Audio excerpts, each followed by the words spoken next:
চলো আজকে রুই মাছ দিয়ে সরষে দই রেসিপি তৈরি করব।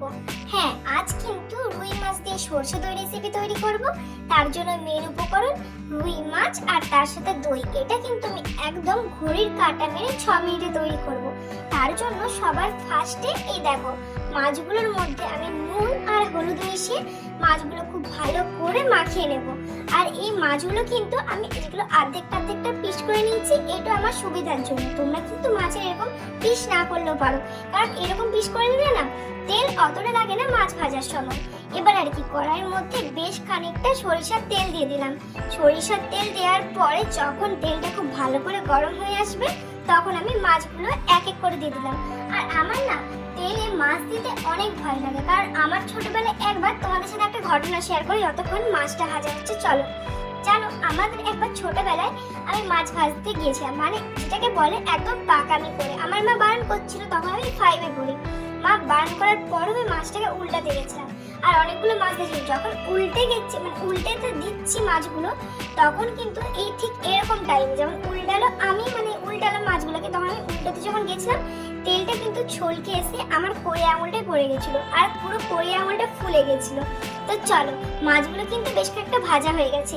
এবার যেই মানে মশলাগুলো লাগবে সেগুলো দেখে দিই। নিচে সর্ষে, পেঁয়াজ, টমেটো, আদা, রসুন আর কাঁচা লঙ্কা। এই মশলাগুলো এবার খুব ভালো করে মিক্সিতে বেটে নিই, কারণ এই মশলাগুলো কিন্তু এখন যদি আমি সিলে বাটতে চাই তাহলে কিন্তু 6 মিনিটের জায়গায় এটা আমার লাগবে 15 মিনিট। যেহেতু আজকে রেসিপিটা আমি করছি আর আমি প্রচন্ড করে, আর মা বলছে কিন্তু আজকে দই দিয়ে এই রুই মাছের রেসিপিটা খাবে, আর সেটাতে কিন্তু সর্ষে বাটনা চাই। তাই এই রেসিপিটা সম্পূর্ণভাবে আমি নিজের মতো করে তৈরি করছি। চলো এগুলোকে এখন বেটে নিই। আর এই রেসিপিটা দেখে তোমাদের একটু অবাক লাগতে পারে, কিন্তু আমি যখনই কিন্তু কোনো মাছের রেসিপি তৈরি করি ঠিক এরকম ভাবে তাড়াতাড়ি করে তৈরি করে আমি কলেজ চলে যাই। তো দেখো, এটাকে কিন্তু খুব ভালো করে আমি পেস্ট করে নিয়েছি। আর এবার কিন্তু লাগবে দইটা। তোমরা অনেকবার জিজ্ঞেস করেছো দইটা কিভাবে ফেটাতে হয়। এই দেখো, এই দইটার মধ্যে দিয়ে দিতে হবে বেশ খানিকটা নুন, তাহলে দইয়ের যে টকা ভাবটা সেটা চলে যায়। আর নুনটা দেওয়ার পরে দিয়ে দিতে হবে জল। এবার জলটা দেওয়ার পর একদম আস্তে আস্তে নিচ থেকে ওপরের মধ্যে এই জলটাকে নাড়িয়ে যেতে হবে, যতক্ষণ না দইটা কিন্তু খুব ভালো করে জলের সাথে গুলা হয়ে যায়। যখনই দইটা জলের সাথে গুলা হয়ে যাবে সেটাকেই বলে দই ফাটানো। তো তোমাদের খুব ভালো করে আজকে দই ফাটানোটা আমি তো দেখিয়ে দিলাম।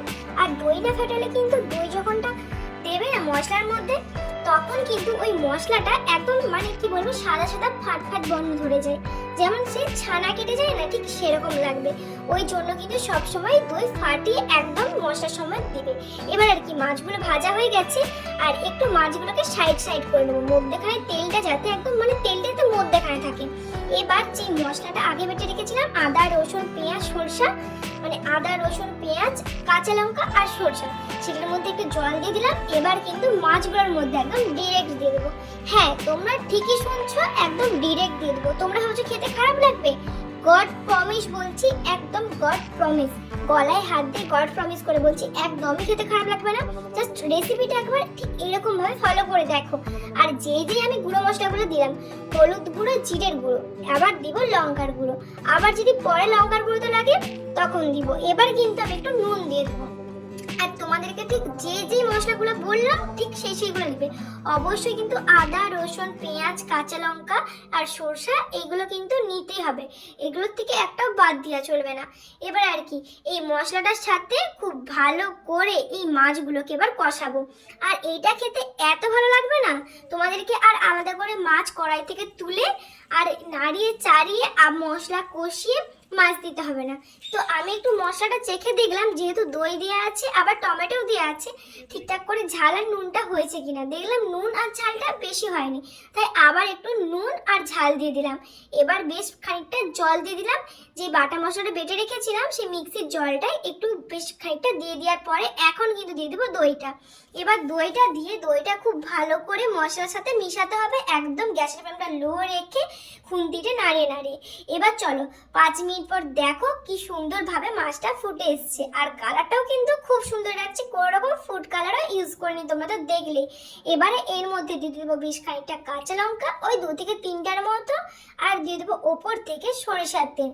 যে কোনো সময় মাছের রেসিপি করলে ওপর থেকে সরিষার তেল দিয়ে দিলে কিন্তু একটা মাছের বা যে কোনো রেসিপিতে খেতে অনেক ভালো লাগে। যেমন আমি এই ট্রিকটা আলু পোস্ততে ফলো করি। আর দিয়ে দিলাম চিনি, যেহেতু বেশ খানিকটা টমেটো আর দই দিয়েছিলাম তার জন্য কিন্তু চিনিটা কম্পালসারি দিতেই হবে। এবারে খুব ভালো করে এটাকে নেড়ে চেড়ে ব্যাস আমার সর্ষে মাছ আর দই রেসিপি যেটা করছিলাম, মানে রুই সর্ষে দই, এই রেসিপিটা আমার তৈরি হয়ে গেছে। আর এবার একটু উপর থেকে গরম মশলা দিয়ে দেবো আর এই রেসিপিটা তৈরি হয়ে যাবে। গরম গরম এই বারডাটা দিয়ে ভাত খেতে না অনেক ভালো লাগবে। আচ্ছা, এটার নাম আমি বুঝে পাচ্ছি না যে কি দেবো। আমি তো সর্ষে আবার দইও দিয়েছি, আবার রুই মাছ দিয়ে করেছি, তাহলে কি এইটার নাম দেওয়া যায় রুই সর্ষে, রুই সর্ষে পোস্ত? পোস্ত তো দিয়ে যাবে না, তাহলে এটা কি নাম দেওয়া যায়? দই রুই, দই রুই, সর্ষে দই রুই, কেমন? তো টাটা, বাই বাই।